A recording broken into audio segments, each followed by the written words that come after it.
مجھے 2019 میں یہ ٹاسک دیا گیا تھا فیٹف کا، خان صاحب کی طرف سے نا، مجھے ریکمینڈ کیا گیا تھا ہمارے کنسلٹنٹس کی طرف سے بھی جو پاکستان کے تھے اور سارا کچھ.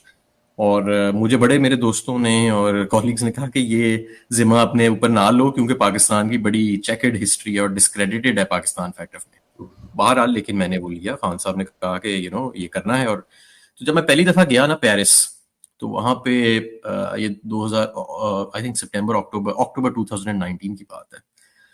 تو مجھے اس میں فیٹف کے کمرے میں بیٹھ کے بڑی شرمندگی ہوئی. اور ہمارا پورا، کیونکہ پاکستان وہاں پہ یہ سمجھا جاتا تھا کہ اپنی کمٹمنٹس کر کے دوبارہ وہاں پہ بیک ٹریک کیا ہے، اپنی ڈیڈ لائنز مس کی ہیں. اور یہ مسلم لیگ نون کے ٹائم کے اوپر خاص طور پہ بہت خرابی ہوئی تھی. ہم گرے لسٹ میں بھی نا 2018 فروری میں ڈلے تھے پی ایم ایل این کی مس ہینڈلنگ کی وجہ سے. تو میں جب وہاں اس کمرے سے باہر نکلا تو مجھے جو ہمارے اس وقت فرانس کے ایمبیسڈر تھے معین صاحب، بڑے ہمارے ٹاپ ڈپلومیٹ اور پروفیشنل ڈپلومیٹ تھے، بعد میں وہ انڈیا بھی چلے گئے، ہماری ایمبیسڈر وہاں پہ لگ گئے.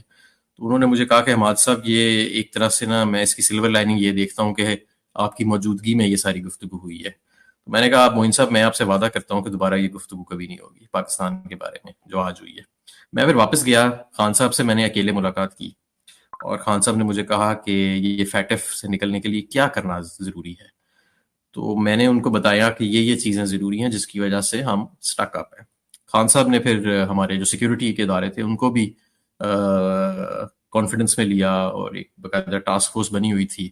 اس میں ساری جو ڈیسیجنز لینے والے تھے وہ لیے گئے. اور اس کے بعد ہر مرحلہ جو ہے، ہر مرحلہ آپ یقین مانیں کہ وہ ہمارے لیے پھر بہتری کی طرف ہی جاتا گیا.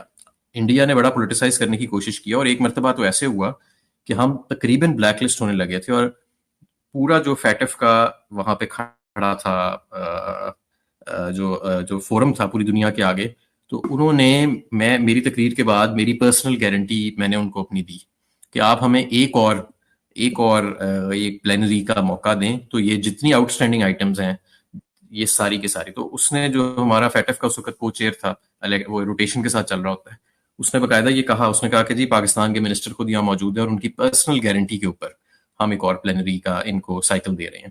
اس ایک سائیکل میں ہم نے سب سے زیادہ پروگرس کی، اور وہ سارے ہم نے جو کنٹینشیس ایشوز تھے ان کو ہم نے کلوز کر لیا. اور پھر it was only a matter of time کہ ہم گرے لسٹ سے نکل جائیں. تو بڑا اس میں اپس اینڈ ڈاؤنز آئے، بڑا یہ مشکل مرحلہ تھا. اور پورا جیسے کہتے ہیں نا مورچہ کس کے ہمیں بلیک لسٹ کرنے کی تیاری کی گئی تھی. اور یہاں پہ ہماری جو اس وقت آپ کو یاد ہوگا کہ پی ٹی اے کے ٹائم پہ اکانومی بڑی زبردست اسموتھلی اوپر جا رہی تھی، تو اس کو بھی نا سیبوٹاج کرنے کی یہ ایک ہمارے جو دشمن ممالک ہیں ان کی طرف سے کوشش کی گئی تھی. تو کھڑا تھا جو فورم تھا پوری دنیا کے آگے، تو انہوں نے میری تقریر کے بعد میری پرسنل گارنٹی میں نے ان کو اپنی دی کہ آپ ہمیں ایک اور ایک پلینری کا موقع دیں، تو یہ جتنی آؤٹ اسٹینڈنگ آئٹمز ہیں یہ ساری کے ساری. تو اس نے جو ہمارا فیٹف کا اس وقت کو چیئر تھا، وہ روٹیشن کے ساتھ چل رہا ہوتا ہے، اس نے باقاعدہ یہ کہا، اس نے کہا کہ جی پاکستان کے منسٹر خود یہاں موجود ہے اور ان کی پرسنل گارنٹی کے اوپر ہم ایک اور پلینری کا ان کو سائیکل دے رہے ہیں. اس ایک سائیکل میں ہم نے سب سے زیادہ پروگرس کی، اور وہ سارے ہم نے جو کنٹینشیس ایشوز تھے ان کو ہم نے کلوز کر لیا. اور پھر it was only a matter of time کہ ہم گرے لسٹ سے نکل جائیں. تو بڑا اس میں اپس اینڈ ڈاؤنز آئے، بڑا یہ مشکل مرحلہ تھا. اور پورا جیسے کہتے ہیں نا مورچہ کس کے ہمیں بلیک لسٹ کرنے کی تیاری کی گئی تھی. اور یہاں پہ ہماری جو اس وقت آپ کو یاد ہوگا کہ پی ٹی اے کے ٹائم پہ اکانومی بڑی زبردست اسموتھلی اوپر جا رہی تھی، تو اس کو بھی نا سیبوٹاج کرنے کی یہ ایک ہمارے جو دشمن ممالک ہیں ان کی طرف سے کوشش کی گئی تھی. تو